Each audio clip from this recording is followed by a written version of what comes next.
And I think one thing on a website too is if the pictures of the people aren't stock photos, like if I see Jen's face and I go in, I'm like, oh, Jen, I saw you on the website. That does a lot for people, Mhm.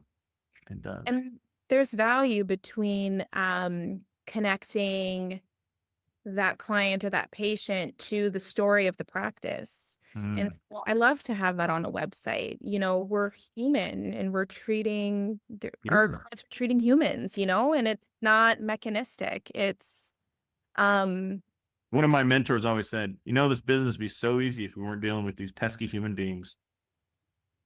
a lot of emotions. Yes. Of emotions. I wrote a post the other day about the value of playing music in your practice and what it can do for releasing anxiety at that first appointment or other appointments. If you want to have your patients feel like they're coming home and like taking that deep breath, like, I'm going to be okay. I'm in a trusted place.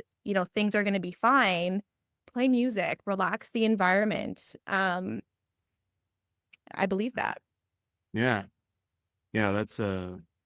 It's funny. Like I go to a gym, Lifetime. I don't know if you're familiar with Lifetime gyms, or they're like the whatever highest service gym. And I was talking to the maintenance guy one time, and he said in a Lifetime gym, to your point, there are 9 different playlists playing at any time.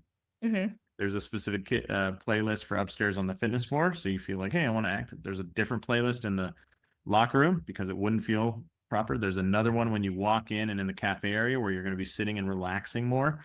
There's a totally different list playing in the kids academy. And I was like, oh my God, I never thought about how much music sets the tone. But inside the one building, and there's a different list playing on the pool deck, because I was like, what a lesson in how human beings respond, you know? Right. Yeah.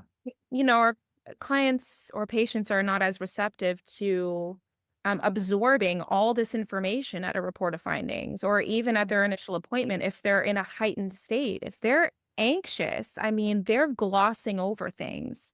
And if we're really trying to connect, which is the goal, help reduce that anxiety. So to your point, absolutely having a send out text, like things that you need to know prior to your appointment, creating that really relaxed, welcoming environment when they first come in. I mean, these are the basics.